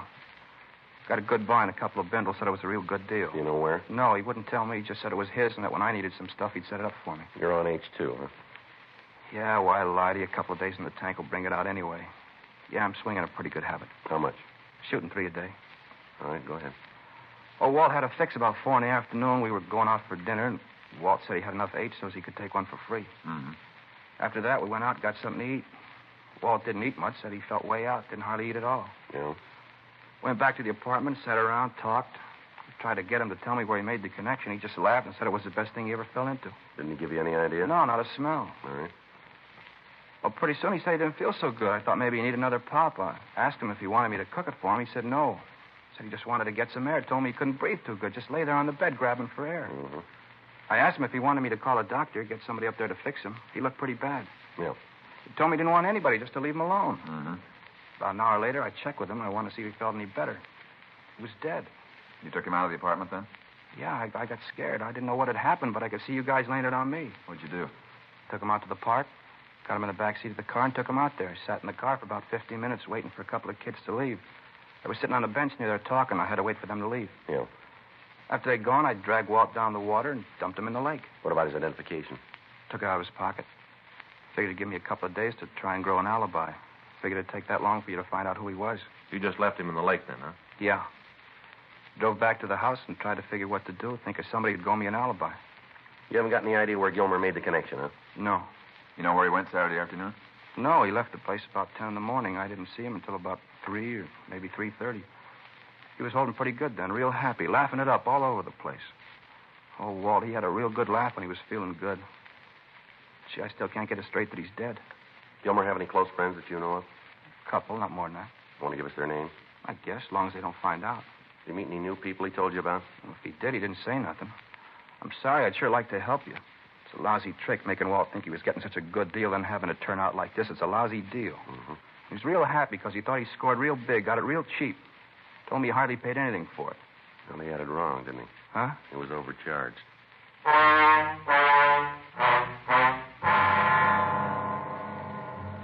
We continued to talk to David Flack. From him, we got additional names of people Walter Gilmer had dealings with. We also got the addresses of bars and restaurants the dead man was known to have frequented. In our interrogation of Flack, he was unable to give us any lead as to where Gilmer might have bought the lethal narcotics. Thursday afternoon at 4:21 p.m., Flack was taken to the main jail to be booked in on suspicion of violation of the State Narcotic Act, a felony. Frank and I went back to the office and talked with Captain Shy. We told him what had happened, and we reviewed the progress we'd made in attempting to apprehend the leaders of the narcotic ring. After talking over all the possibilities, it was decided that the only way we had of getting to the higher-ups in the operation was for one of us to go underground. It was decided that I would act the part of a buyer from Northern California and try to make the contact with the members of the ring. I was given a quantity of marked bills and fictitious identification before I left the office. Frank and I worked out a method for communication, and I went home to change my clothes. I left all of my police identification there, and the next morning I began to be seen in the bars and restaurants where Walter Gilmer was known. For the first week, it went slow. The people involved were cautious of all newcomers. On Saturday, July 21st, I had breakfast, and then I walked over to a small place on East 7th Street. Not open for business yet, Joe. No problem. I got some time to kill. Thought I'd do it here if you got no beef. No, sit down. Just getting the booze up from downstairs. Hey, you want something, a Coke, maybe? Yeah. You got one that's cold? Yeah. I could put a shot in it if you want. No, it's all right. It's too early. Boss don't like it if I pour before 10. Mm-hmm. How's business? Oh, not bad. Guess it's a little slow all over. Yeah. How's it going with you, Joe? Slow. How long you figure to be in town? Only got a couple more days. Mm-hmm. I got to get back up north. Never heard you say what you did. I told you I'm a promoter. You mean like prize fights? No, anything I can make a buck on. What are you working on now? Well, I got a deal. Yeah, I guess you'd rather I didn't get too nosy, huh? Yeah, it might be better that way. Mm-hmm. Word's out you're trying to make a buy. What's that? I say, word's out you're trying to make a buy. That's so? Yeah, that's what the word is. Where's it from? Around. No place you can point to, just around. Anything on what I'm looking for? I understand it's H. Is that what you think? I don't know. I'm just telling you what the word is. Uh-huh. I understand you're a good friend of Walt Gilmer. Yeah, I knew him. We didn't live together. I knew him. Rough thing about Walt. Yeah, yes it is. Did you ever find out what killed him? I don't know. I don't read the papers much. Was it in the papers? Yeah. Rumble is he got some bad stuff. Is that right? Yeah, that's what they're saying. There might be. I told you. I don't know. Well, I guess if you're a friend of his, you'd like to talk to his connection, huh? Well, it doesn't make any difference to me one way or the other. Mm-hmm. You ain't sore about Walt, then, huh? I told you I knew him. I didn't know him good. Just enough to say hello. That's all. Hmm. Yeah, rough the way he went. Call it your way. Well, I'll see you around, Al. Hey, you gotta leave, huh? Told you I only got a couple more days in town. I gotta line something up before I go back. Well, maybe I can give you a hand. Yeah? Depends on what you're after. I got a lot of friends around. Might be able to do you some good. Now, how you gonna work that? Well, how much you want to buy? What's that? Come off it, Joe. We got the rumble on you. You're down here from Sacramento. You're here to make a buy. It's a simple question. How much you want to take back with you? If I wanted to make a connection, you the guy I'm supposed to see? If I wanted to make a connection. Might work out that way. You holding now? A little. How big? Enough to handle your action. I want a couple of ounces. It's a lot of stuff. I don't sell cut rate. Now, you holding that much, or aren't you? No, I can line it up for you. Where do you take your piece? Off the top. I make the deal for you. Oh, no. No go. Huh? I don't know how you work things here, but I only do business with a gun. Yeah, well, this one don't work that way. Well, then let's forget the whole thing. Hey, wait a minute. Hold it, Joe. Yeah. You got the cash? I can get it. Maybe it'll work. I'll have to see. I deal with the gun or the buy's off. I'll check it. Is it good stuff?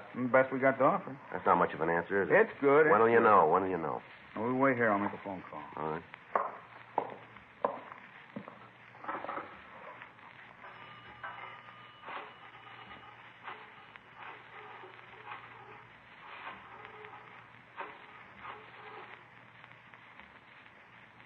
This is Al.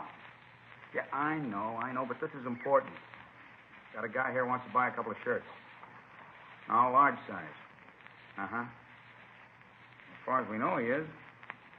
I talked to you about him. Yeah, that's the one. Yeah. No, he says he won't buy them from anybody else. Yeah, that's what I told him. He says he's got it. Just a minute, I'll check. You be here about 7 tonight? Huh? You be here tonight about 7? Well, we can make the deal, sure. Yeah, he can make it. All right. Yeah, I know. I told you we checked. He's all right. Uh-huh. Yeah, right. Goodbye. Deal's made. All right? Be here at 7. Make it sharp, huh? Okay. You meet the boss.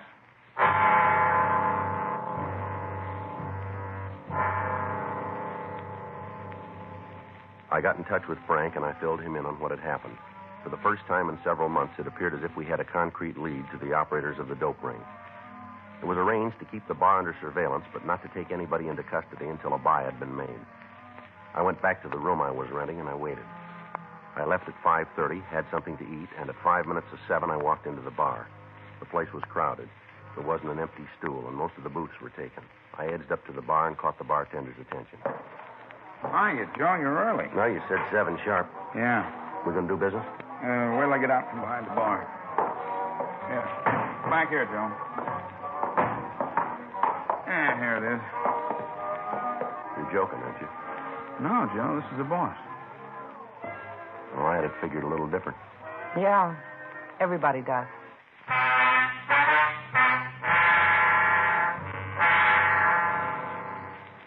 The woman sitting in the booth was in her late 30s or early 40s. It was hard to tell. She had dark hair and blue eyes. The suit she was wearing was gray, and it looked expensive.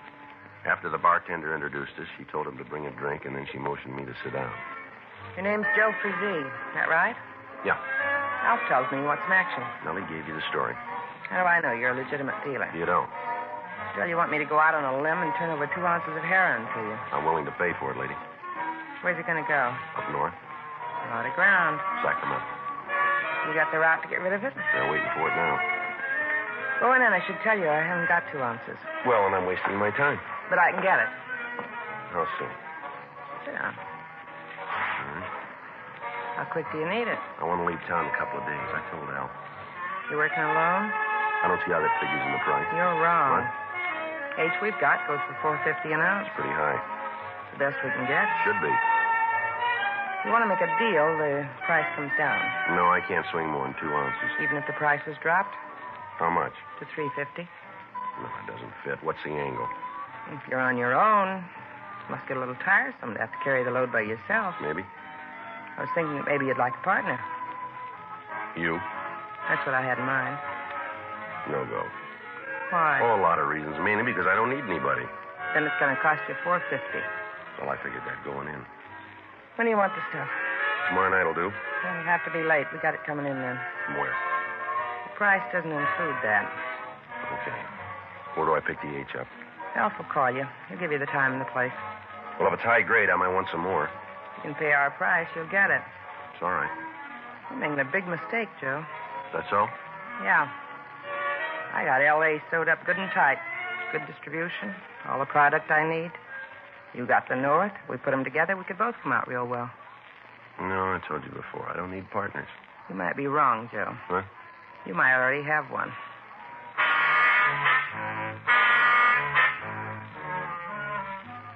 I stopped by the bar and gave the bartender my phone number. He said he'd call me as soon as he had any information. I left the place and walked over to 5th Street. At a corner restaurant, I put in a call to Frank, and I filled him in on what had happened. It was set up that he and Sergeant Roxy Lucarelli would keep me under surveillance all the following day. In the meantime, the woman, Dolores Page, would be watched also. I went back to the hotel where I was staying and went to bed. At 3:30 a.m., the phone rang, and the bartender, Alf, told me to get dressed and meet him in front of the hotel right away. He said we were leaving town immediately to make the narcotics buy. I tried to call Frank and fill him in on what had happened, but I couldn't reach him. I got in touch with the office and left word regarding the meet, and then went downstairs to wait for Alf. At 3:45 a.m., Alf drove up to the entrance. I tried to stall as long as possible to give the men from the office time to get there, but finally we left the hotel before they arrived. In the car with Alf and myself were a man who introduced himself as Earl and the woman, Dolores Page. We drove down to the beach and turned south on Highway 101. We continued down to San Diego. At 6:30 a.m., we checked into a small hotel, and Alf, along with Earl, left to make the meet and the buy. I tried to find out where they were going, but they refused to give me any information. Dolores Page and I waited for him to come back. I was unable to contact the San Diego authorities, telling them what to watch out for. Apparently, I'd lost contact with Frank and Lucarelli. The only hope now was that someplace along the line, the Page woman and her associates would make some kind of a mistake. We waited at the hotel until 12:15, when Alf and Earl returned. Where's Earl? Downstairs in the car. How come you're so late? We got hung up on the other side of National City. Customs inspection. Went through the car. Find anything? No, but there's something wrong about the whole deal. What do you mean? Looked like they were waiting for us, like somebody had tipped them off we were coming through. What makes you think that? The way they acted. Other cars they just looked over. Ours, they went all the way through, took the seats out, checked the tires, even climbed underneath. I tell you, somebody tipped them off. They were waiting. Anything wrong with this? I want no part of it. You understand that? We've been working it a long time without no hitch. All of a sudden, you come along, we got trouble. What are you trying to build? Just that it's funny it had happened now, first time you're here. Are you trying to say that I got something to do with the shakedown? If it fits, wear it. Now, you listen, you two-bit punk. I got more to lose than you have. I'm paying top price for this product. I got customers waiting now. You come breezing in here and try to lay one of your own mistakes on me, and I'll break your back. You talk like a man 12 feet tall. I don't have to be that big. All right, you. knock it off. You two beefing isn't going to do any good. They didn't find anything. You got no call to figure it was a tip, Alf. No reason at all. Now, let's get out of here. Tell your boy to get off my back, will you? Don't worry about it. There won't be any more trouble. Better not be, because I'll spell it out for you. Is that right? There is, and I'm going to cause it.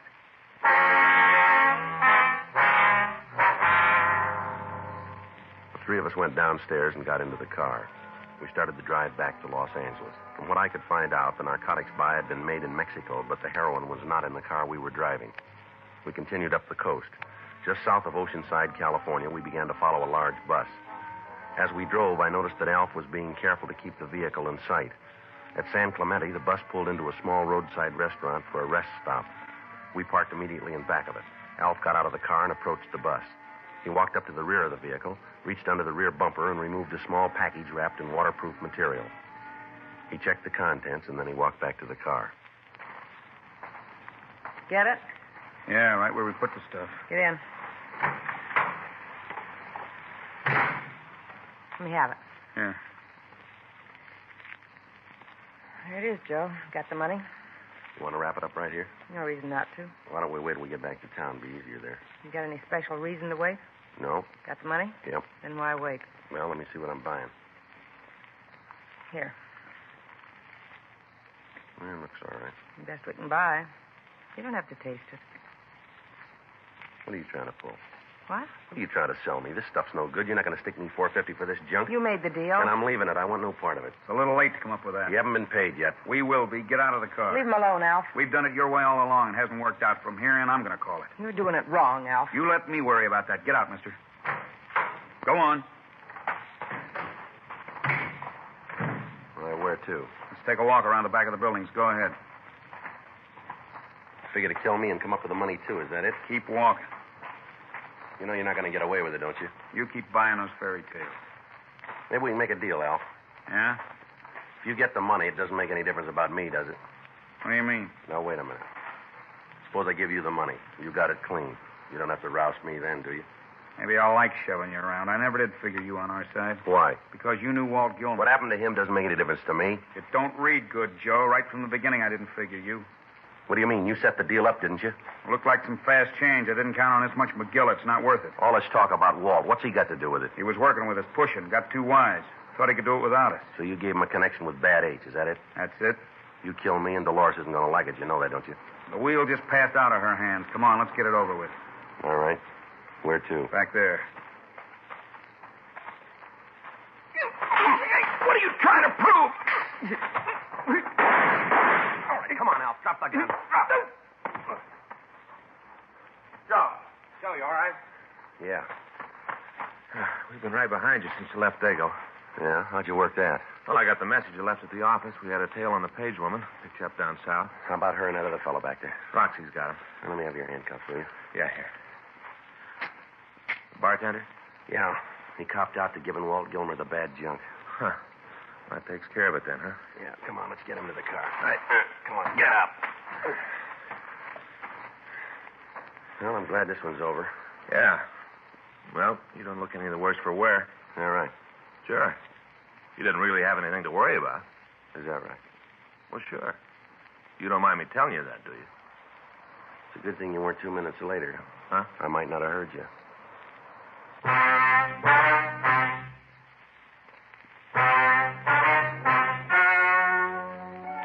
The story you have just heard is true. The names were changed to protect the innocent.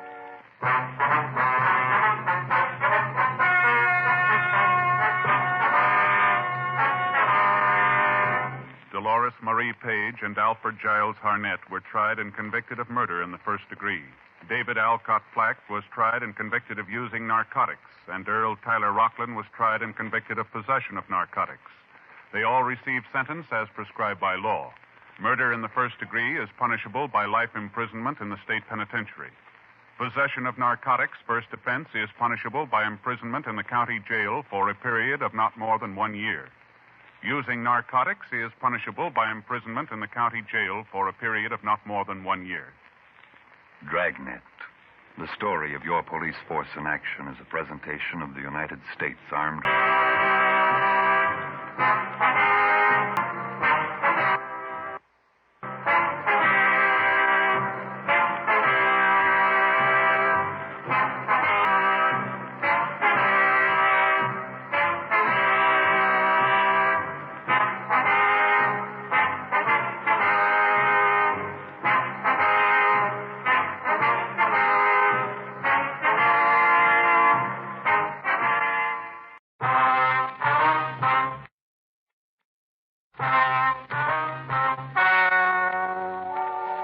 Ladies and gentlemen, the story you are about to hear is true. The names have been changed to protect the innocent. Dragnet.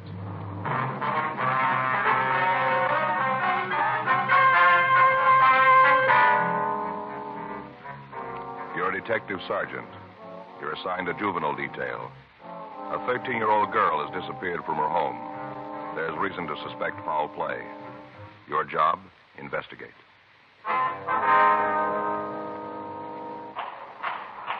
It was Saturday, April 17th. It was cold in Los Angeles. We were working the night watch out of juvenile detail.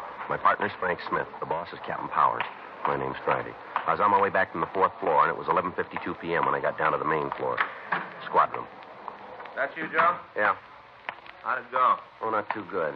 Did he say anything? No. He says we got him for the job, but it's going to end there. He's playing the big man now. Says he's not going to name that other kid. Yeah. Well, let him sweat it out tonight. He'll feel different in the morning, maybe. I hope you're right. Anything come in? As soon as I finish up this log, we can shove off if you want to. All right. You going right home? I say you're going right home. Well, I thought maybe I'd go by the city hall. I'd like to see Danny Galindo for a minute. What are you going to eat then? Yeah, I'll probably grab something. You want to go? Might as well. Kind of hungry. I don't like to wake Faye up. She sleeps kind of light, you know. She always wakes up when I get to rattling around the kitchen. Yeah. Maybe stop and have a poached egg and some corned beef hash? How's that sound to you? Like a poached egg and some corned beef hash. I'm not kidding. I'm hungry. Are you about finished there? Yeah. I want to see Danny before he leaves. What is it, something special? No, I heard that he had a set of golf clubs for sale. I thought maybe I'd look at them. Are you going to start playing golf? No. I thought maybe I'd take a look at them. I got it. Juvenile Division, Friday. Yes, ma'am, that's right. What's that address? All right, no, we'll find it. We'll try not to worry. We'll be right there. Yes, ma'am. Goodbye. Well, that food of yours is going to have to wait. What? 13-year-old kid's missing. Probably at a neighbor's. Her mother thinks she's been kidnapped. Frank and I left the office immediately, and we drove out to the address I'd been given on the phone. The caller had told me that her 13-year-old daughter was missing from the house. We parked our car a block from the place and walked the rest of the way in the event that the house might be watched. 12463 Courtney Terrace was a large house above Hollywood Boulevard. When we got there, all of the lights were on. Frank waited while I went up to the front door, and after a few minutes, he joined me. We were admitted to the house by a tall man in his early 40s who identified himself as the missing girl's father, Gilbert Moran. He asked us to come into the den of the house where he gave us the story. My wife's with the doctor. She went all to pieces when it finally hit her. Yes, sir. Now, have you checked with the girl's friends? Yes, sir. Gladys called them all. None of them have seen her. How about the neighbors? Oh, we've talked to them, too. They just can't tell us anything. You've got to find her. Yes, sir. We'll do our best, Miss Moran. Now, you want to start at the beginning and tell us what happened? Yeah. Do you want a cigarette? No, you go ahead. I have one here. How about you? Oh, I have one, sir. Here's a match. Thank you. Joe? Yeah, thank you. All right, sir. Do you want to tell us what happened? Well, Gladys and I went to a show tonight down on the boulevard. We left Bunny here doing her homework. Bunny? That's your daughter? Yes, sir. Her name's really Lucille, but the kids at grammar school tagged her Bunny, and she's been called that ever since. Uh-huh. What time did you get here? It must have been about 11:40, somewhere near there. Mm-hmm. Did you notice that your daughter was gone right away? No, sir, not at first. I locked up, and then Gladys and I went upstairs. We checked Bunny's room, and she was gone. I see. Gladys started to think all kinds of things. Mm-hmm. I tried to calm her down. We got Bunny's telephone book and started to call her friends. We know most of them. They hadn't seen her. Finally, I thought it'd be wrong to wait any longer, and we called you. All right, sir. Now, do you want to give us a description of your girl? Would you wait just a minute? I'd like to talk to the doctor and see if Gladys is all right. Yes, sir. You go right ahead. She was terribly upset. Yes, sir. We understand. What do you think? I don't know. Big house, nice neighborhood. Looks like he's pretty well fixed, doesn't he? Yeah. Nothing about a contact yet. Well, the girl's only been gone a couple hours. The doctor's giving her a sedative. She's still pretty much upset. Yes, sir. Now, what if you give us that description? Well, she's 13 and about right for her age.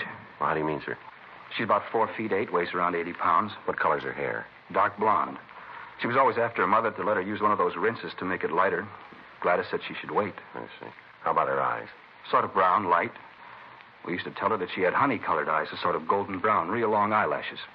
Now, can you remember what she was wearing? Let me think. Well, as I remember, sir, she had on a pair of clam diggers. Sir? Clam diggers, short slacks. Hit her about right here. Short. I see, uh-huh. What color? Denim, sort of light blue. I see. White blouse. Sort of like a man's shirt. How about shoes? Well, I think they were Gosh, I'm sorry, sir. I just can't remember. Now, is it possible she might have changed her clothes before she left? She didn't leave, Sergeant. She was taken out of here. I'm sure it wasn't her idea. All right, sir, we understand. Is there anything else about your daughter that would make it easier for us to identify her? Well, I can't think of anything. All right. Frank, what if you call us in, please? Yeah. May I use your phone, Mr. Moran? Certainly. Where is it, please? Right through that door, there's an alcove in the hall. All right. The light switch is on the right, just behind the door. Thanks, sir. Say, wait a minute. Yes, sir? I forgot about Skippy. Who's that? Skippy, the dog, Bunny's dog. He's gone, too. Is that right? He must be with Bunny. First time I thought of him. He's usually right with her all the time. I haven't seen him since we got home. What kind of an animal is he? Golden cocker, about 4 years old. Bunny got him for her 9th birthday. I see. Better call that in, too, huh? Yeah. I wonder if I could see her room. Oh, sure. It's upstairs. This way? Mm-hmm. I hope you're not going to be angry, Mr. Moran. What? Has there been any trouble here in your home that might have affected the girl? What do you mean? Well, any arguments, disagreements, anything that might have upset her? No. No. Upstairs? Yes. How about boyfriends? You mean, does Bunny have any? That's right. Oh, there are a couple of kids in her class she has over once in a while. She's not allowed any nighttime dates. I see. Once in a while on a weekend, we go to a show and take one of the kids with us. Is there any one boy that she sees more than the others? Oh, no. Gladys and I both think she's too young for that. It's down this way, Sergeant. All right. This is her room. When we left, she was sitting right there at the desk. You can see how there's paper scattered all over. Yeah. Looks a little like there was a struggle, doesn't it? Mm-hmm. And she wouldn't do a thing like this if you just walked out. No, sir. Where does this door lead over here? Outside to a walk that runs around the house. Locked. Was it this way when you came home? Oh, yes, sir. I didn't touch a thing as soon as I realized she was gone. The radio was still on, was it? I told you, I didn't touch a thing. I see. She's been kidnapped, Sergeant. Somebody took her out of this house. Wait a minute, Miss Moran. Well, what is it? What have you found? There's something under the bed here, doesn't it? It's her dog, Skippy. Yeah. Looks like he's been beaten to death, doesn't it? Frank called the office, and the description of the missing girl was broadcast. Captain Warren Stilson was contacted, and he sent a crew of men out to the house to go over the room for physical evidence. The telephone company was contacted, and arrangements were made for an extension phone to be placed in the same room as the existing instrument. In this manner, if the kidnapper should attempt to make contact with Moran, we could relay instructions to him easily. All of these preparations, however, were made with the thought that the house might be under surveillance by the person or persons who had taken the child. A team of men from Georgia Street Juvenile was sent out to the house, and a 24-hour watch was set up. Frank and I began to talk to the neighbors and friends of the Morans. None of them could shed any light on the missing teenager. By 4 minutes to 6 on Sunday morning, there still had been no attempt at communication by the kidnappers. By this time, the girl's description had been given out to all officers in the city who might come in contact with her. Although when we talked with the neighbors, we'd asked them to keep the inquiries in strictest confidence, one of them had gotten in touch with a local newspaper. And before we had a chance to stop it, the news of Bunny Moran's disappearance was out. The other papers in the city picked up the news, and by noon on Sunday, special editions were on the streets. 1:40 p.m. Still no word from the girl's abductors. Her friends were re-questioned without results. All of the people who knew her or who had any dealings with her were interrogated. Still no leads. The examination by members of the crime lab turned up no usable evidence. They established that the dog had been killed with a metal bookend. The Federal Bureau of Investigation was contacted, and they assigned a team of agents to work with us. By 6:20 p.m., Mrs. Moran was in a state of complete collapse. The entire city and the state were looking for her 13-year-old daughter. A roundup of all known deviants was started. 10:38 p.m. Frank and I got back to the office. I'll check the book. All right. Is the skipper in? No, I don't think so. Hargrove said he went over to City Hall meeting with Chief Brown and Lorman. Mm-hmm. Anything in the book? Let's see. There's a couple of calls. Nothing that can't wait, though. Well, you better call Faye, hadn't you, and tell her where you are? Yeah, I guess so. I want to tag by Leighton Prince before we go out to the house. Yeah. You check with the FBI? Yeah, they got the description of all of the border points. None of the guards remember seeing the girl. I figure she's still in the state, then. Oh, hi, honey. That's me. Mm-hmm. Yeah, I know. Well, I didn't get a chance. Well, I figured you'd read it. You don't know. Oh, okay, pretty beat. Yeah, Joe is, too. No, nothing yet. What's that? Well, you know I can't talk about that, honey. Yeah. Yeah, well, don't worry. No, a little headache, yeah. I'll take some aspirin. Look, I'll call you first chance I get. Yeah. Okay, goodbye, Dick. Worried, huh? Yeah, she always is when I'm late. Let's go, huh? Yeah, let's go. I get it. Juvenile Division, Friday. How long ago? Where? Right, we'll wait here. Yeah. No, I'll call him. He's over with Chief Brown. Mm-hmm. We'll wait. Yeah, bye. What do you got? Kidnapper made contact. A note? He called and wanted to talk to Moran. Druggist heard him make the call and notified Hollywood Division. Yeah. He's in custody now.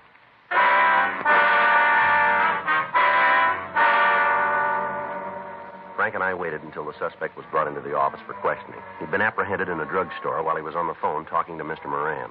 A radio card picked him up and driven him over to Georgia Street Juvenile. We called Captain Powers at the City Hall, and he immediately came to the office. At 10:56 p.m., the suspect arrived. He was taken to the office of the night watch commander for questioning. All right. What's your name? You're the cop, you tell me. Take everything out of your pockets. What is this, a shakedown? Don't you hear good? All right. There's my wallet. Any money in it? Couple of bucks. Take it out. What are you doing, playing a lucky dollar contest? Keep the money in your hand. Just put the wallet on the table. Get the other pockets out. Nothing in them. Let us worry about that. All right. Change. Here's a comb. Handkerchief.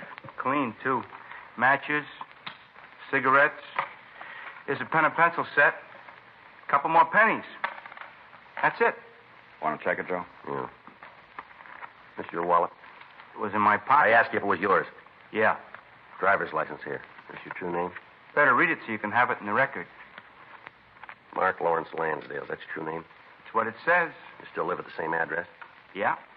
I'm going to ask you one question, Lansdale. I want the right answer. What do I get if I come up with a winner? Where's the Moran girl? I don't know what you're talking about. And you better find out. 13-year-old kid's missing. You called her parents and asked for $50,000 for a return. Now, where's the girl? I thought you arrested guys for using the needle. Answer the question, mister. If I had it, you'd get it.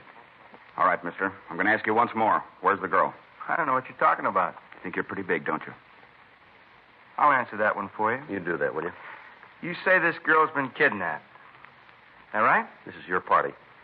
You say you can prove that I made a call asking for $50,000. So far, I'm on the right track? All right. Then it figures that if you're so sure I got something to do with it, if I'm here, the girl's in trouble, don't it? Go ahead. If I don't turn up, something bad's likely to happen to her. True? You're still on. Well, if it's like I say that I don't know anything about it, then you're going to have to turn me loose anyway. I got nothing to worry about, cop. You keep me here and your prize kid's liable to end up in a ditch. You let me go and maybe you got a chance of getting her back.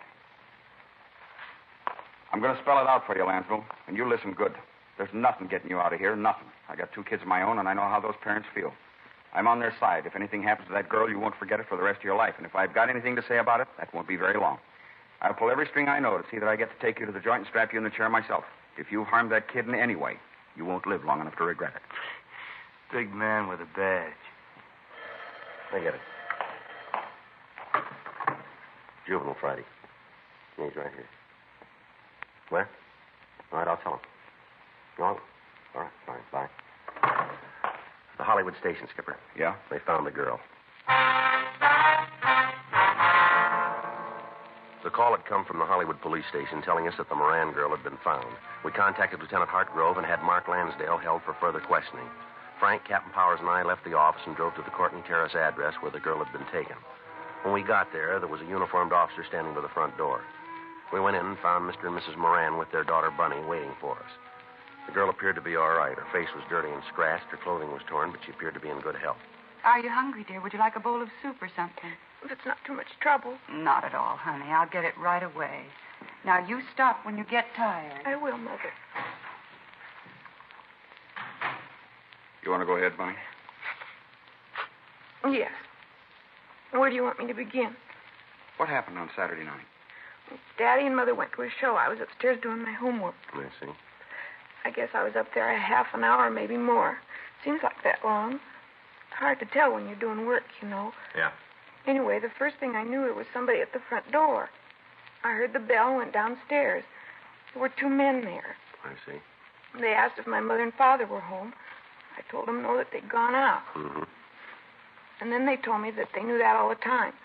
Said there'd been some kind of an accident and that I should go with them right away. Said it was an emergency. And you went with them, did you? Yes. I went upstairs to my room to get a coat. I wanted to make sure Skippy was all right. Yeah. One of them went with me. While I was getting my coat, I remembered that sometimes kidnappers tell people there's been an accident so they can take them away. You know how they do. That was good thinking, Bunny. Would you go ahead, please, miss? I asked the man who followed me where Mom and Dad were, what hospital. Mm-hmm. He said they were in a hospital. They'd been taken to some kind of an emergency place. He said that they were not in the hospital? No, he said they'd been taken to some sort of emergency I see. place. All right, go ahead, please. Well, when I asked him for the name of the place, he wouldn't tell me. Just said I should hurry up, that my folks had been hurt pretty bad. It was a dirty lie. Anyway, I told him I wouldn't go, and he grabbed me. He said he was going to take me. I'd like to get my hands on him. Was the other man downstairs all this time? Well, I guess so. I didn't see him. All right, go ahead, miss, please. Here's your soup, honey. Now drink it while it's still hot. What kind? It's black bean, just like you like it. Go on now while it's hot. Oh, there's some nice crackers there, too. Thanks, Mother. That's good. I'm hungry. Would you like to go ahead, miss, please? Can't you let her eat? Poor child, after what she's been through. There's another man out, Mrs. Moran. We've got to find him. He's right, Gladys. Well, you go ahead and eat while you're talking. Yes, Mother. And not too fast. All right. Please go ahead, miss. Well, when he grabbed me, Skippy, that's my dog, he got sore. Got real mad when he saw the man grab me, and he jumped at the man, tried to bite him. I see. The man hit Skippy, grabbed him and hit him a lot. I guess it killed him. I don't know. What happened then? Well, they took me out the car. It's parked outside in front of the house. Did you get a good look at the car? Mm-hmm. You can give us a description of it then. Yeah, I can tell you all about it. All right, where'd the men take you? Well, they drove for a long time. I think it's up in the hills someplace, up in Laurel Canyon. Mm-hmm. There's just kind of a house there, tar paper. Looks like the buildings they had when they were building the freeway. Tar paper shacks like the, they keep the blueprints in. Mm-hmm. One of those. Didn't even have a floor, just dirt. They put me in there and left me. I heard them lock the door when they went away. I see. I didn't know what to do. I sat there for a little while and tried to think what to do.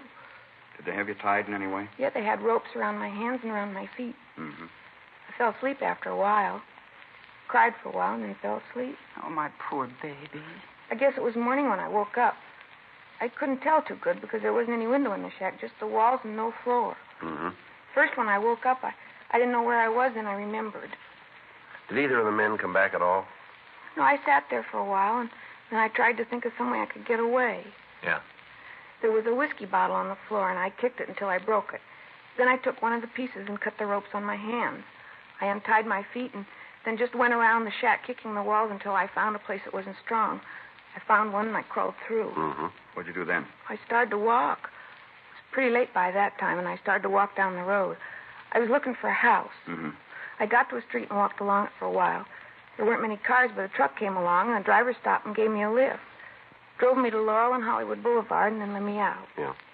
After that, I walked home. You were real brave, honey. I was pretty scared. There were a lot of times I didn't know what to do. You just bet there were, baby, but you did good. You're safe now. Can you describe the two men for us, do you think? I guess so. One of them was dark, kind of short, looked like... Oh, what's his name? You see him on television all the time, real mean-looking. I'll think of his name. Looked exactly like him. Mm-hmm. What about the other one? He wasn't very big either, kind of brown hair, thin, had blue eyes, watery blue eyes. Were those the only two men you saw? Yeah, just the two. Did they talk about anybody else being in on the kidnapping with them, do you remember? Not that I could hear. You're sure about that, are you? Yes. Sergeant, what's so important about that? Well, sir, we've got a man in custody. The one who called you. Yes? Neither one of these descriptions match him. We continued to talk to the Moran girl. We got a complete description of both men involved and of the car they used. Local and APBs were gotten out on them. The fact that the descriptions varied and did not match the suspect we had in custody meant very little. A witness or a victim under stress might easily be mistaken.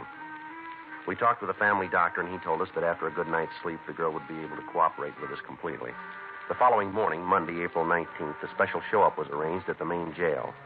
Our suspect was placed in a line with other men in custody. Bunny Moran failed to identify him.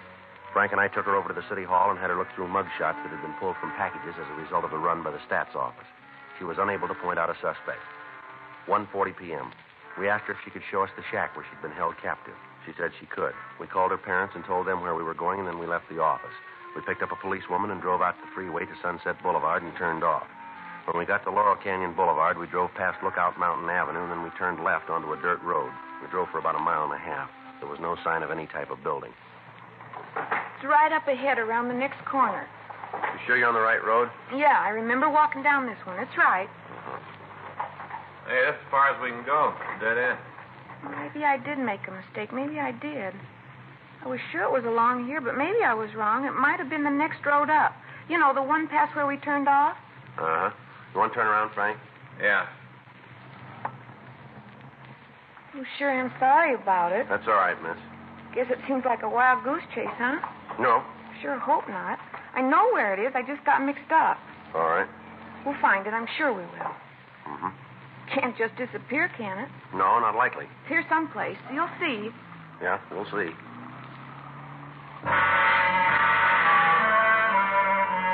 We went back to Laurel Canyon Boulevard and drove up all of the dirt roads in the vicinity. We didn't find the shack. Each time, Bunny Moran would offer some excuse. Finally, we asked her to describe the truck that had picked her up. She gave us a description that would fit 200 or 300 vehicles in the city. She was unable to tell us the name of the driver who'd stopped. We took her back to the office and asked her to go over the story again. When she finished, Frank left to get Captain Powers. All right, you want to tell us now? What do you mean? The real story, the way it really happened? Might be easier if you told us first, don't you think? I told you there isn't any more to tell. I told you all how it happened. Why are you lying? I'm not lying. It's the way it happened. Now, look, there are half a dozen places where the story you just told us doesn't fit with what you said last night. I was tired last night. Maybe I didn't remember. That's kind of hard to buy. Too many things that don't check out, miss. The story about your dog, the fact that you can't find the shack. You don't know who the driver of the truck was. There are a lot of things. I forgot, that's all. I made a mistake. Didn't you ever make a mistake? A lot of them. But last night you said that only one of the men went upstairs with you now, isn't that right? I don't remember. You seemed pretty sure about it then. And I guess that's what I said. Only one of the men went with you, huh? That's what I said, yes. Well, then why, when you told the story just now, did you say that both of them went with you? I don't know. You're getting me all mixed up. Did you kill your dog? Did you? Yes. Why? I had to. To make the story sound real. I didn't want to, but I had to. Well, why'd you do it at all, miss? So they wouldn't mind, that's the reason.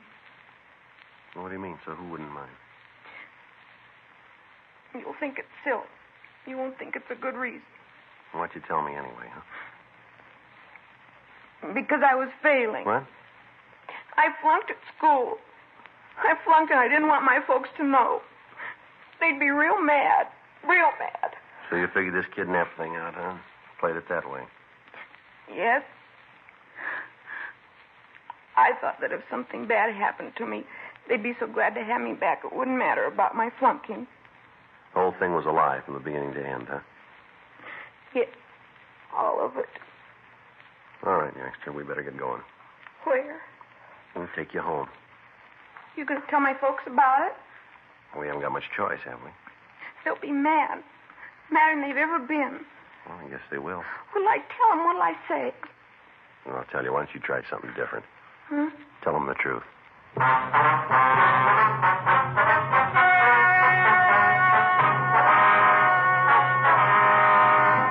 Present at the meeting were Mr. and Mrs. Gilbert Moran and their daughter Lucille. It was decided that no criminal complaint be issued, and the girl was released to the custody of her parents with the understanding that she be given psychiatric help. Further investigation showed Mark Hartwell Lansdale was wanted by authorities in Sacramento to answer a burglary charge. He was released to them. Dragnet. The story of your police force in action is a presentation of the United States Armed Forces Radio Service.